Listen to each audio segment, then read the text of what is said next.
I am live. Well, let's go post the link on the website. The website is jollyrogerukulele.com. My name is Gary. I'm here every day, every Monday through Friday in this time slot, which is 1 o'clock Mountain Time.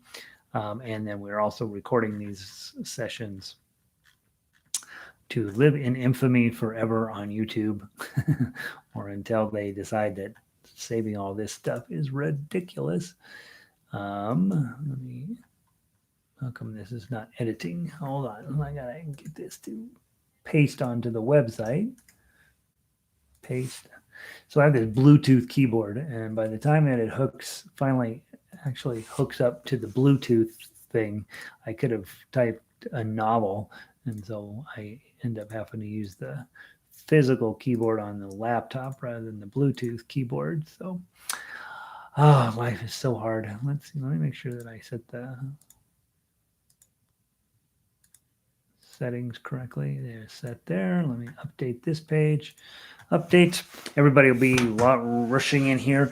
We're working pretty hard on arpeggios this week, so that we can be thinking about how to make them better in terms of how to make your arrangements more yours and less mine. jollyrogerukulele.com. And I think that's not the one I want. This is one of these things that's actually going to be super beneficial for you, generally speaking, in terms of, hey, I know how to play. I'm getting where I'm pretty good at it. I want to start making my music sound like me and less, a little less like everybody else's music. And the way we do that is by adding to it, by finding ways to make it sound prettier and different and more interesting. And arpeggios really play a big role in taking a standard set of chords, standard melody, and then you start trying to decorate it. And that's what I think, that's what I kind of think we're working on, I hope. And so that's that. Let's see what else we got going on here today. Well, I'll wait till more people get in here, but guys, I did update the ukulele version of the arpeggio prep document. So at the very top on Monday, remember we did the arpeggio prep, and then we did it again on Tuesday. I did find a rather alarming typo in there, namely that the entire key of A was incorrect from a standard notation point of view. So I fixed it. And in the process, I went ahead and fixed all the low Gs into high Gs. I don't even know why I thought that was a smart thing to do before. So you want to re-download, you want to take your current arpeggiator prep, crinkle it up, and throw it away, unless you don't look at the standard notation, which is fine. Then it won't matter to you a bit. So, but I did, for those of you who want to have the right stuff all the time, I didn't update the date on it. I just updated the measures 19 through 24. The standard notation was wrong, and because I copy pasted, and then the low Gs are now high Gs. So take a minute to run and print that out, and you'll have the most current version. Nothing changed on the tablature, just that part. All right, let's see. Where are we at? 107. Let's say hi to everybody, and then let's get going. Let's see. Lynn is in. The sun is out. She's going to start melting all that snow out there in New Jersey. Sydney's ready to rock. Linda in from British Columbia. Beautiful sunshine. Wolf moon tomorrow. No, I thought the wolf moon already happened. Oh, that's exciting. I mean, yeah. All right. I'm going to hopefully we've been having nice moons, huh? The moon is awesome. We need 2 moons. Let's see. Vic in from Eugene. Kari in. She's here locally. Patricia's in locally. Sandy in from Michigan, in the Yoop, she calls it. Ellen in from Ecuador. Great advice on decorating music. Son, yeah, right. I mean, the big thing is I want you to be able to play what I tell you to play, but what I really want is for you to not play what I tell you to play, and for you to add to it and make it fancy and do different things to it. And I want ultimately for you to be like, I don't need Gary anymore. I'll just write all my own music. I'll miss you. but I'll be proud of you at the same time. Ronnie's in from New Mexico. Aloha to you, 62 and cloudy down there. Oh, interesting. Pauline is in from sunny, fluffy clouds, 57 up in Northern California. That'll do. Kat's in. Missed harmonica this morning. I know, right, Kat? I mean, seriously, I gave the secret to playing harmonica. I handed it out today, and you missed it. Amy is in. Barbara is in. Jack and Barbara up from Illinois. Glenview, Illinois. Mary Ann Cypher in from Michigan. Sunny up in Michigan. You guys got snow coming, I understand. Rita's in from Illinois, 32 degrees Fahrenheit, snow on the ground here. Brr. Brandon is in from California. Janice in from Australia. Hot in Sydney. This is, seriously, let's just get on a plane, go down to Sydney. We'll do the 14-day quarantine. Oh, Terry made it in. I haven't seen you in a while, Terry. Good to see. He lives up with the Vikings. Q is in from California. Spying from the lower class. The lower class. It's not the lower class. Foundations. It's the good class. I don't know what this class is. Bozeman, Biggie in from Bozeman. Snow on the way. Jacqueline's local. Lynn, I'll be here forever. Nice. Carol in from Puerto Rico. Elizabeth in from Northern Colorado. Clouding up. I like the low G one. Yeah, you can keep the low G one. The key of A is wrong, Elizabeth. Diane is in again. She's local. She's playing everything. Carol, cloudy building over the mountains. Snow on the way. Pam in from Connecticut. Valerie in from Illinois. Old people are acting like preschoolers. Don't say that around here. We're all acting like we're playing a little tiny instrument for fun. All right. So very quickly, I did find a significant typo in the arpeggiator prep document, and so you might want to go get the most recent version of that. We're going to play that one right now. So if you pull that one up, we're just going to play the key of C, the key of G, and the key of D. That means tomorrow we will play A, and then next week we'll play F, and then we may play a couple more that week. We'll see how it goes, and then we will. I don't think we're going to use this as a regular warm-up activity, but I do want you to understand this paper. So I don't want to just give it to you and then be like, there you go, that's a nice thing. This is actually a pretty cool piece of paper. So first of all, please grab the ukulele version of this. Baritone players, you're going to play double check your chords in the first 3 lines. Okay, so we'll play down through measure 18. Baritone, you're on chords in some manner or fashion. You can do it any way you like. Ukulele players, you should play what's written from the top. 1 and 2 and 3 and 4 and.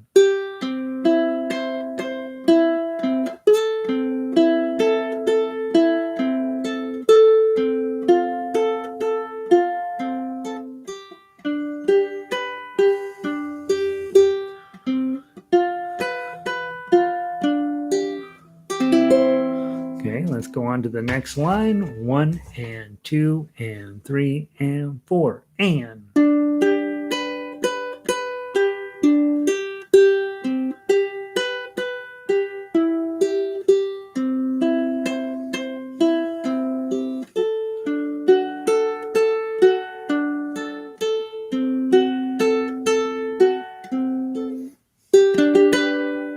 Okay, and then on to measure 13. Ready, play.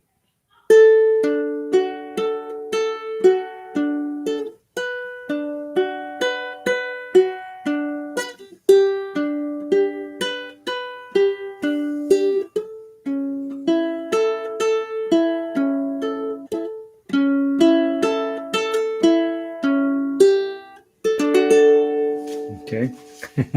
So I did an iffy job on that, but you at least have a sense of what you're supposed to do. As a ukulele player, don't neglect your songwriting. Okay. Let me give you 3. I'm going to write you 3 songs really fast. Okay. I'm playing from the arpeggiator prep and I like it quite a bit. Okay. I'm going to play from line 7. I'm going to mix them up a little bit. This is a sad song about my ukulele playing. Okay. Let's put them in order. G chord, E minor chord, and C chord, and D, D7, and G. Okay, it works. They all go together. You can't mess it up. You start with a G, end with a G. Or if you start with anything else, like I start with an E minor, you still end up on G. Otherwise, they don't know you're done. And then finally, the D chord, hard one there is B minor, right? Bum.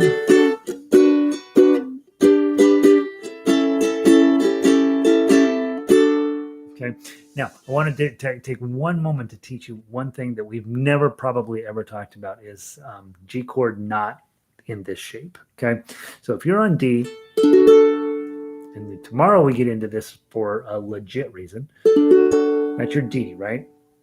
On ukulele. Well, you could just put a bar here and put your pinky there, right? And a little bit of a different inversion to it. Sounds a little happier. And then you don't have to move that bar. Just move your ring finger up and play your B minor. And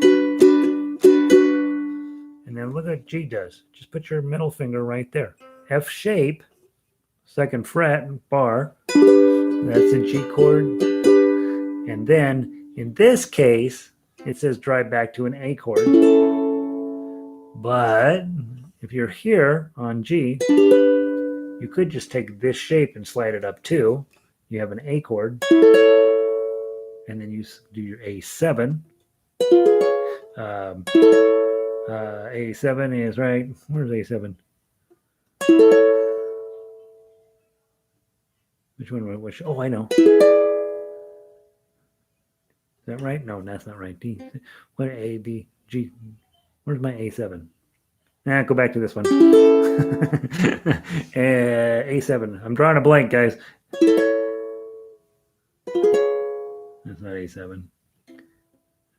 D, E, F, D, C7. Oh, C7. C, C, D, E. That's not enough. Let's go further down. See, let's do it. F7, F, G. Oh, it'd be that one. Oh, it'd be clear up there. That's a hard one. So that's the E7 shape on 5. I don't like that one. Don't do that. But that A7 messes everything up. Just don't play the A7. But the thought process here is we begin to think about these things in terms of bar chords up the neck. And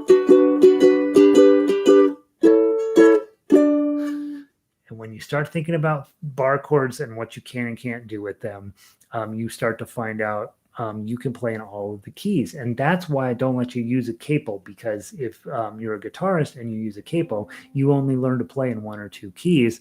Whereas on a ukulele, because we can capo it with this, we can play in all of the keys. We no longer care what key we're in. And that will play a role as we dive further into the arpeggio book that you want, that you're going to be thinking about, continue to think about this is, well, that's a D chord or an E chord. Or you're thinking, well, this shape sounds pretty good with this shape. And it sounds pretty good with this minor shape. Nah, it sounds terrible with that. Oh, that sounds pretty good. So you start noticing relationships and shapes down here, and then all you do is take those same shapes up here but add bars on, and pretty soon you can play in any key and you don't really care. And then you meet a singer who he or she doesn't know what key they want to sing this song in. You're like, well, I don't care either, let's just find one. And you start messing around with your bar chords until you find the key that works for that person. And so there we go. Let's play the baritone version of that exact thing right there. Let's grab up your I didn't change anything on the baritone arpeggio prep.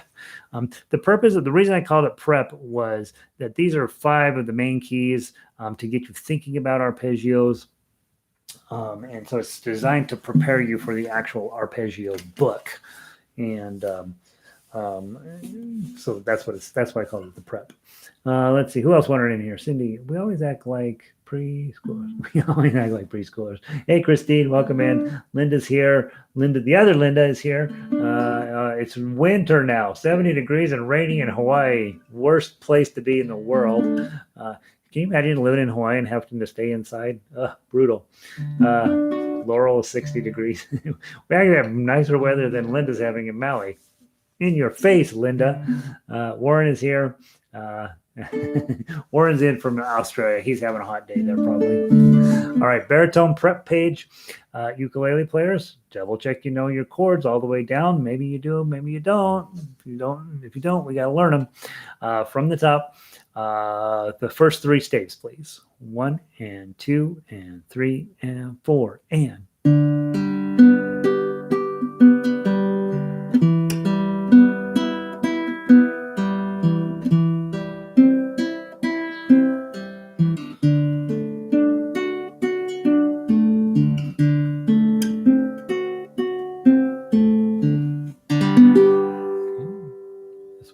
This one's for Linda in Hawaii, where she's sad because it's not so hot, it's not so wonderful there. I'm dedicating this arpeggio to Linda in Hawaii. 1 and 2 and 3 and 4 and.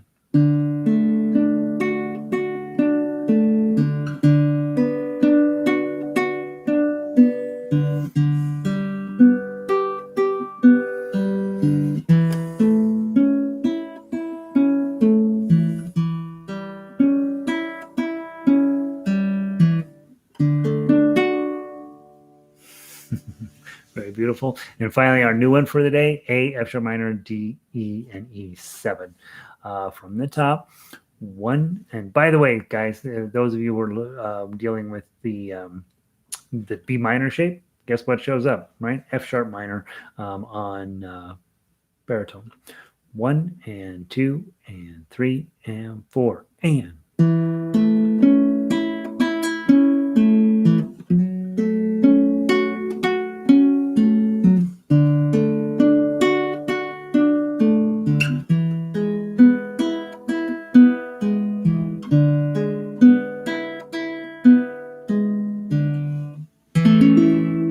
Sound nice, isn't that?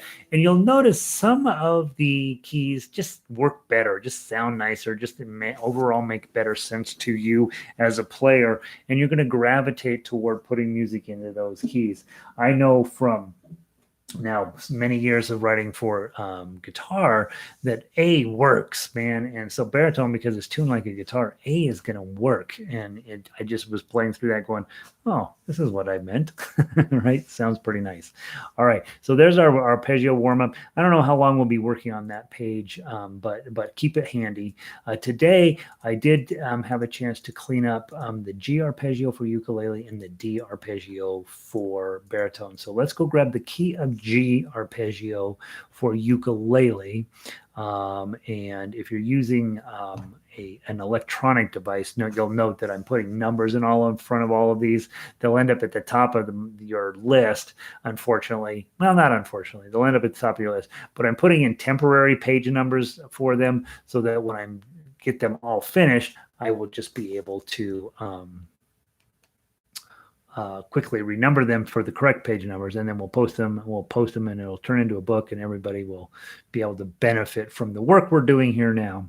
So key of G, where did I put it? Key of G arpeggio. Let's do the ukulele one first. Talk about a few issues with this particular tune, and we'll see how we do. Let's see. Yeah, there you go. Right. We're all worried about Linda having a poor weather day out there. But between Nancy in Florida and Linda in Hawaii, it's sad, right? We want you guys. We want the weather to be there where it's ridiculously better than every place else. G major arpeggio on ukulele. Baritone players, you're trying to reading through and making sure you know your chords.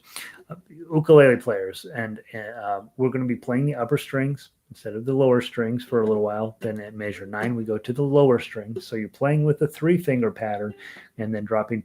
I would not, if I were you, play 3 fingers here and then 3 fingers here. That's not a smart system.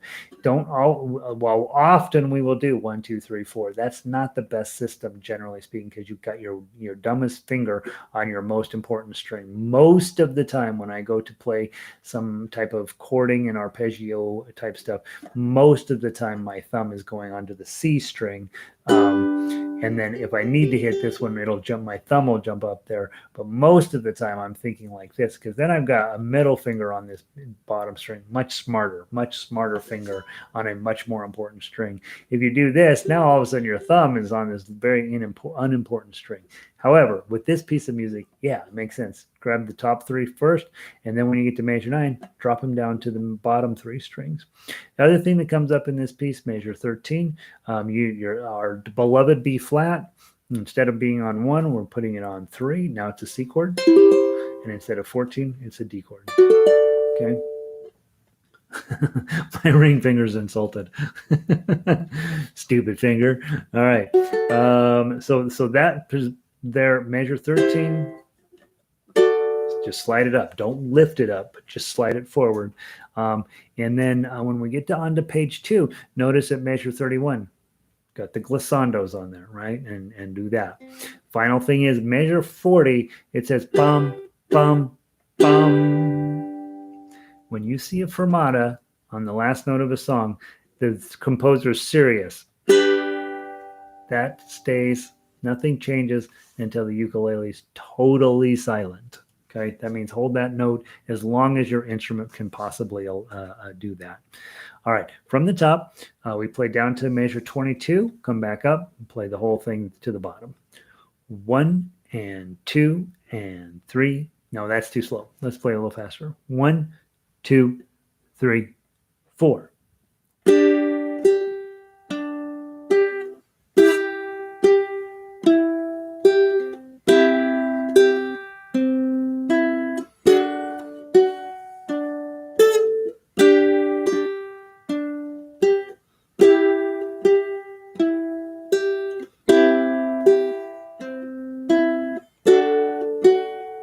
Strings, pinky,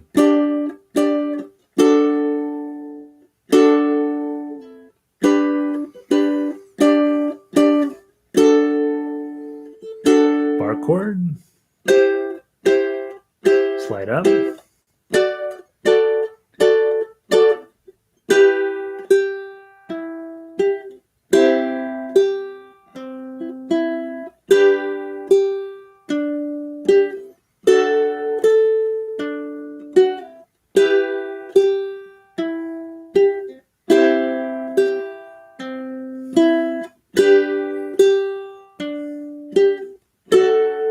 to the top.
Page 2.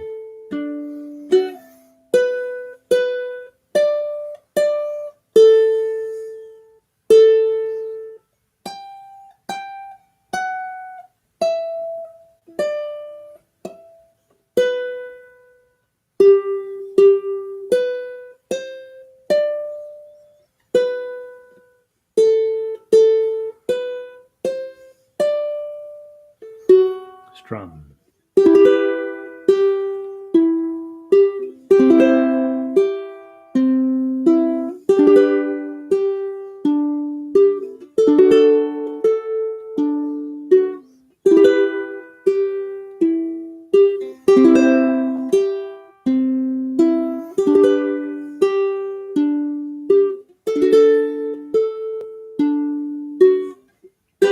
Plucking.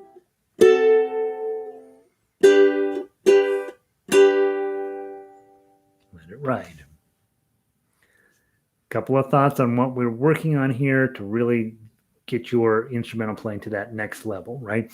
Working on obviously getting your right hand, lots of choices, but look at all of the other things that happen in this song.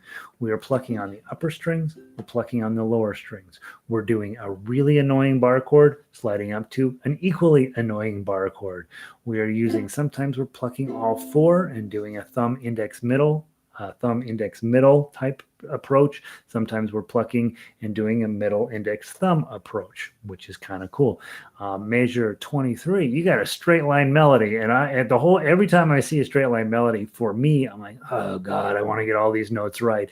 I'm more afraid of measures 23 through 30 than the whole rest of the song. I feel like, oh, it's all over the fretboard. I got to get my frets right. Got to really pay attention to where I am. I got to read 3 or 4 notes ahead. That part to me is the terrifying part, because I want every one of those to ring perfectly, and I did miss one of the notes through there. And then finally in measure 31, beautiful glissandos, right? And making those mean something, give you a different texture to it. So it's really a lot going on there with only 4 chords. And so hopefully you're finding that to be useful. All right, let's switch over to the baritone version of it, and you'll hear when you drop off the high G and you replace it with a low tuning, some things get better, some things don't get better. And I've always had my baritone students, my private baritone students, I always make them do the jumping flea arpeggiator. They just have to read the tablature, and I tell them, don't look at the chords, just read the tablature. And I'm always interested how in some ways it makes it better, in some ways it makes it way less better. So let's give this a shot, and let me double check and see a few comments. Lynn's okay. Judy made it in. Rita says measures 25 and 6. What do you think about doing it with fingers 1 and 2? So let me take a picture. Let me take a peek real quick. Rita's asking on measures 25 and 26. What do you think about doing those with fingers 1 and 2? So she's talking this. Okay, so you see 0, 2, 3. What would you have a problem with us doing this? Right? Is that I think I'm on the right. I think we're talking about the same thing. Hold on. I'm in the wrong piece of music. Let me look. Let me go back. Baritone 112. That's what I need. Okay. So let me make sure we're on the same page. Measures 25 and 26. 25 and 26.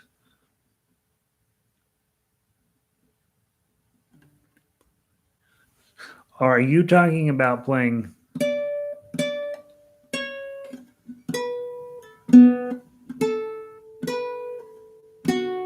doing these 2 fingers? I think that's super smart. I went for thumb, right? Because I'm an over thumber, but absolutely, if you come into that section there where it's just a straight melody and you want to play with these 2, absolutely. That's gonna, long term, you're gonna get a lot of control over that. Yeah, Rita, that's exactly right. I have a tendency to overplay my thumb. Right now I'm in guitar classes and guess what they have me working on? Right there. That's it. Right? That's what I've been doing. I've been doing that now for a month, and I don't like it. I like this. But absolutely, yeah, absolutely. Do both. Go through play with your thumb one time. Go through play with these. Having full control over this hand is a very valuable thing. I've gotten away with it for years because I'm pretty good with my thumb, but I don't necessarily want to just be that guy who's really good at doing it one way. I want you to be able to do everything. So yeah, absolutely makes sense. Measure 26. Did you play the B half note on the 2nd fret or the 7th? Measure 26.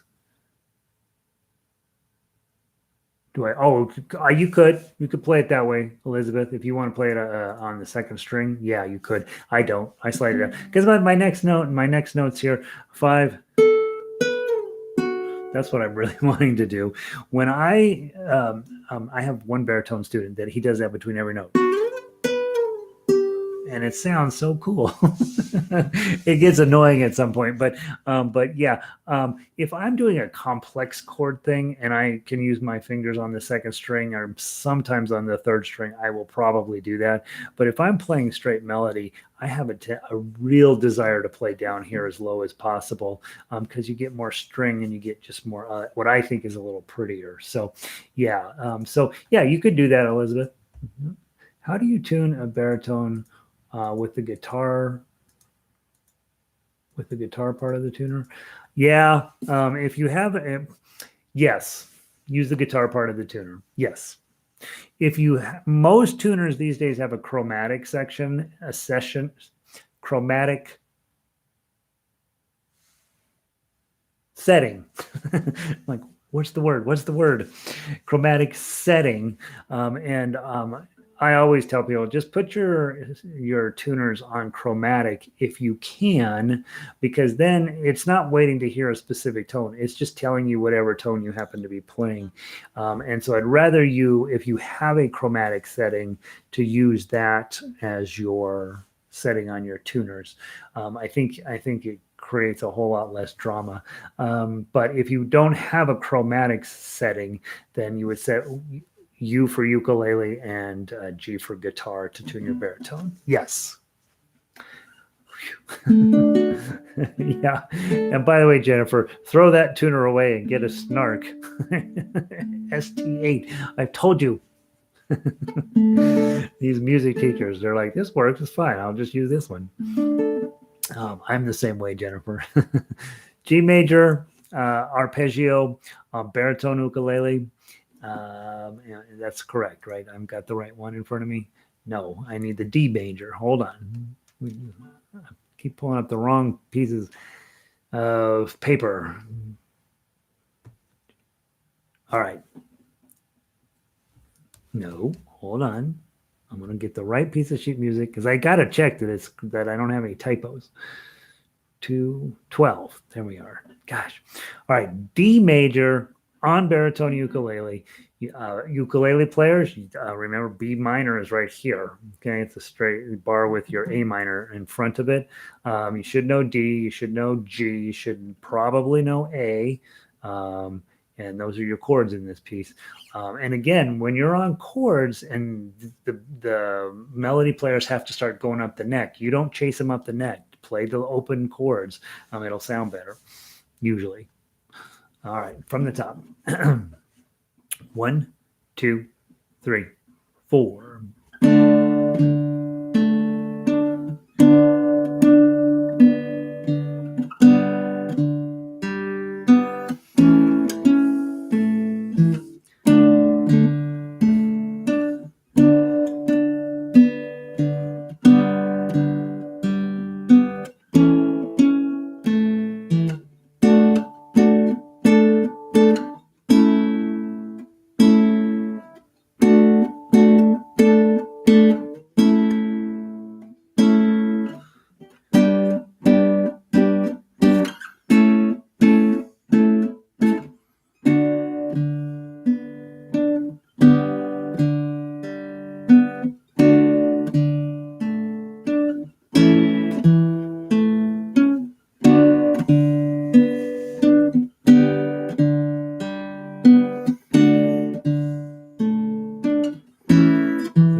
missed the switch from glissando to plucking right there, right? By the way, baritones still ringing, right? Still holding onto the chord. Had a fermata at the last chord. You haven't let it go yet. Still ringing, right? You've done that.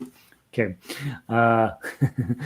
Elizabeth says, I have music everywhere trying to keep up with uke, baritone, and guitar. It's getting confusing. I know. It just play just I don't know how to. You should see my computer. It's very confusing in there.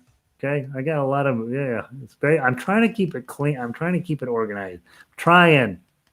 All right, we're trying to do a lot of important stuff here. We're trying to. By the time everybody gets back to normal, I want you to walk out there being ready to just go on tour. That's what I'm trying to do. All right, let's go grab Aloha Oe for ukulele. Let's go grab that. Here's the thing: when they finally let us go back to normal life, some of you live in places where they never stopped acting as if it's normal life. But when you can safely go back to normal life, I want you to buy a Volkswagen van, of course, and then I want you to I have the wrong one in here, and then I want you to go on tour with you and your ukulele. And I want you to book a date here in Denver. You will probably be playing either at the Oriental or possibly the Gothic or Herman's Hideaway. I'm trying to think of these places that might let you bring a ukulele on stage.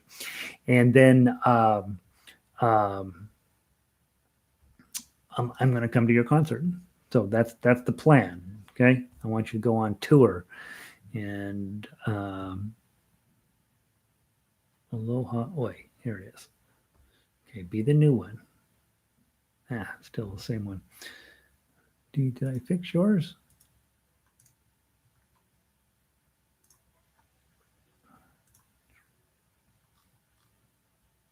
How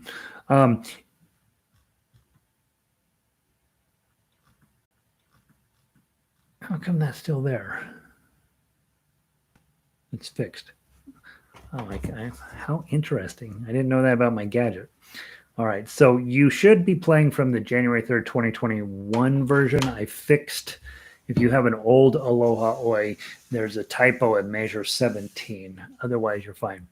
All right, baritone players, your chords here couldn't possibly make you any happier, I'm assuming. A chord, ba, and D chord, dum, ba, dum, bum, and E7. Bum, bum, bum, bum, bum, bum, bum, ba, dum, bum, bum, ba, da, bum. So A chord, D chord, E7. Those are your chords. Couldn't possibly be any more pleasant. Okay. Ukulele players. Linda is here. She's listening. You got to get this right. She's in Hawaii. If we don't play it well, they come and the Hawaiians come and knock her door down and punch her in the face. And so you don't want that. We gotta take care of Carol here. Not Carol, Linda. We gotta make sure Linda doesn't get punched in the face. You gotta play this really well. Aloha Oe. If you're a singer, this is a fun one to play real slow. Ba-dum, ba-dum, bum, bum, bum. Right, it's real slow. If you're a singer, sing it at the high octave, it'll sound amazing. Lots of questions here. I like that etude. Thanks, Jennifer. Could you give us the chords for measures 23 through 30?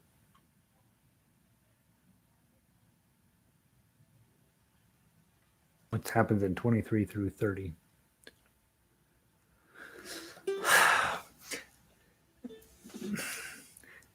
Vicky, I think I sent those to you at one point. I, at this point, would rather you figure out if you're going to play it with your ukulele group, find some chords that sound nice with those. Right? You know it's going to be one of the 4 chords in the song. Try it with the different chords and see what it does. I remember you and I talking about this previously. Hey, I'd like to have the chords because I'm working with my ukulele group on those. I also think it's perfectly fine to teach your ukulele group to say, there aren't any chords in this section on purpose. The composer didn't put them there. The composer clearly likes putting chords on things. Didn't put them there.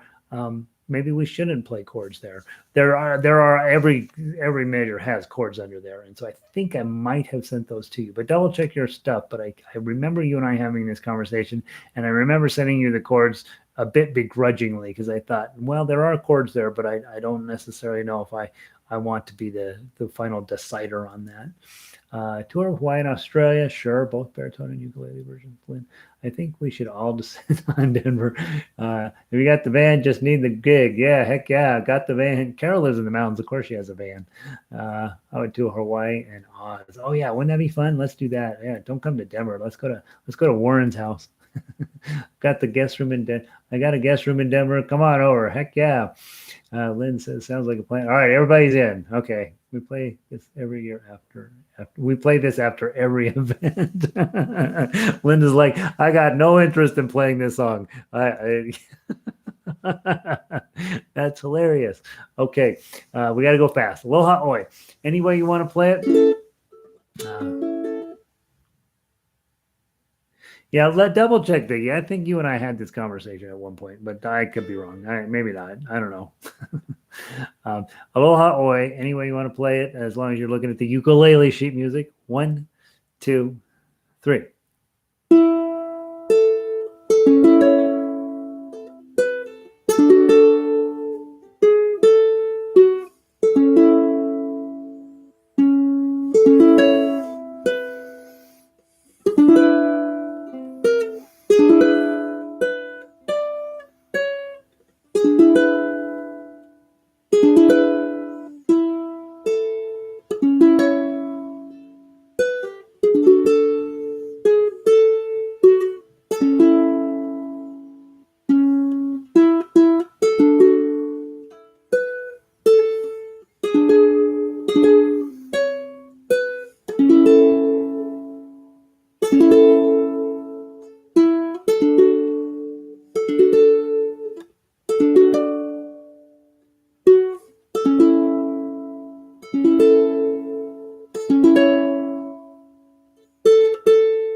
Okay, really, really pretty.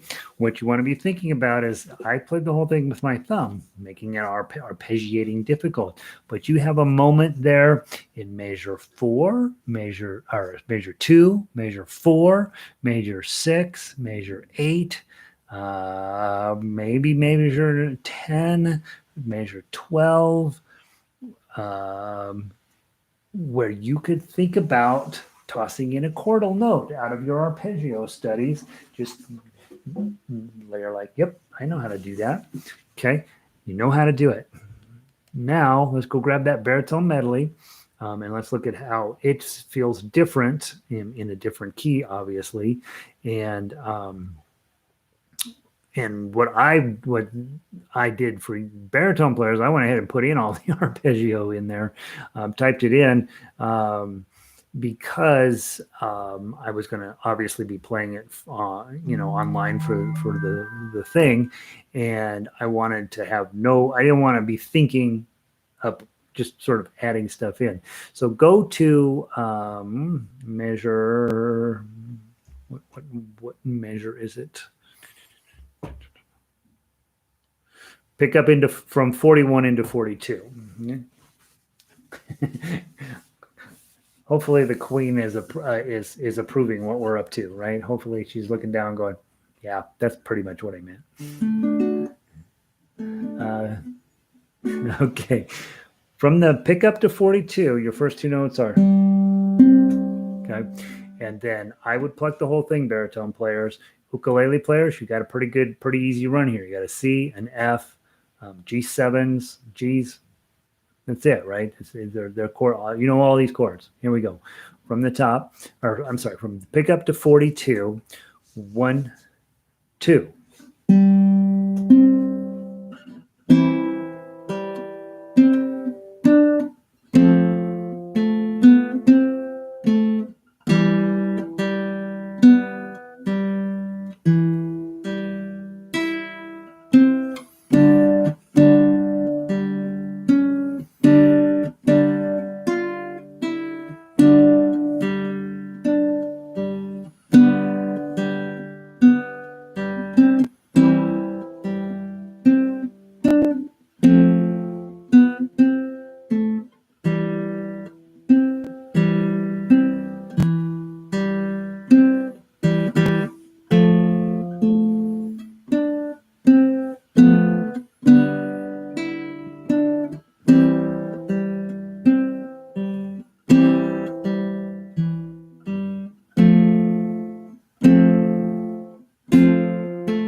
Okay, and then we go back to the thing.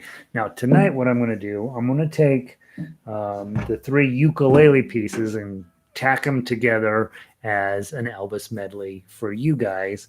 And of course, your keys are different, right? But I'm not going to change any of the keys that the songs are in. I'll just think of ways to the correct notes, a series of notes to tack the 2 keys together. Beethoven was notorious for this, right? You're going to have a key change, you just tack some notes together and move on. Bach would go through the whole circle of this until he got to the right note, and then off he'd go. So Bach's key changes made a whole lot of mathematical sense. They were just kind of long. Beethoven was like, no, we're not doing all that. We're just going to put in a couple extra notes and move on.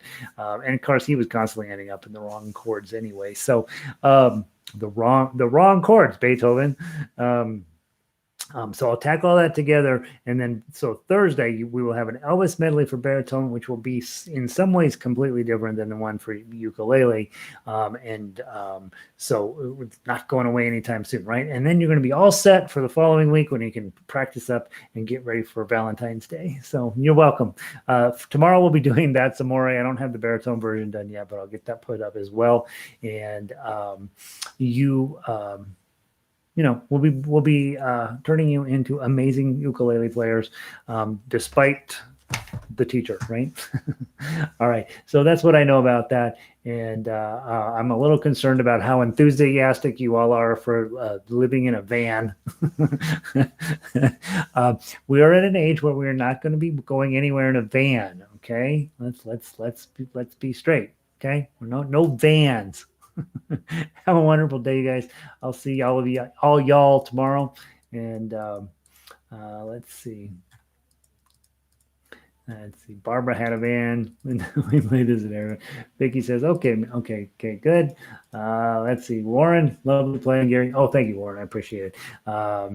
My playing is not important. Your playing is what's important. That's what matters. So keep coming around. I want to make sure you're playing better than I play. Laurel, have to island strum on that one. I know, right? What's the Hawaiian strum? Down, down, up, down, up. That's what they teach little kids now. And there's some book out there with that in there. And I have all these little kids who come in and say, hey, I know the Hawaiian strum. And you're like, there isn't a Hawaiian strum. What is it? What are they doing? Down, down, up, down, up. Oh, is that the Hawaiian strum? Yes, that's the Hawaiian strum. Oh, okay. Oh, this world. Vic, good to see you. Evelyn, have a wonderful day. Cindy, have a great day. Amy, good to see you. Patricia, Lynn, Terry, No van. Terry's like, I was in a van once. I didn't like it. Terry, you live north of Colfax. You get in a van, all right? You'll get in a van. Pam, good to see you. Red, it might be fun to have a revision date by. No, it's too complicated, Red. It's too complicated. But yeah, I know what you're saying. I try to update the dates when I make significant revisions to them. Yes. I did, sometimes the revisions that I think are significant are different than the ones that you are trying to do a good job with dating, but I don't always get it right. So I get it, Christine. Absolutely. I get it. Thanks for another great. You're welcome, Pauline. Jacqueline, good to see you. Jennifer, bands are for hippies, right? None of you were hippies back in 1967, were you? Were you? None of you.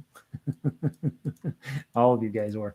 Kat, I'll see you. Thanks for being here. Elizabeth, thanks. You're welcome. Sandy, a motorhome. See, now we're talking. Now we're not the little crummy one, right? We want the bus now. Mickey, you're welcome. Linda, dying for a van. I figure if you live in Hawaii, you kind of have to live in a van, don't you? It's expensive there. Renee, Ronnie, good to see you. Barb, you bet. Brandon, can someone pick me up on the way? I have a good Nice. Brandon's in. Here. All right. Elizabeth's coming into the dark side. Positional playing. I know. Slowly but surely, she's going to the dark side as well. Yeah. No, there's a good reason to positionally play. It's just that the strings don't sound as good the lower they get, right? Have a good one, Warren. Janice, good to see you. Have a great day. What is today? Thursday for you. Take care. Elizabeth. The dark side. Good pointers. You bet. You bet, friend. Have a great day. Yay, go hippies. Okay. I didn't even know you were here today. Good to see you, Kay. Have a wonderful afternoon, everybody. I'm gonna pull the plug, and I will see you guys tomorrow.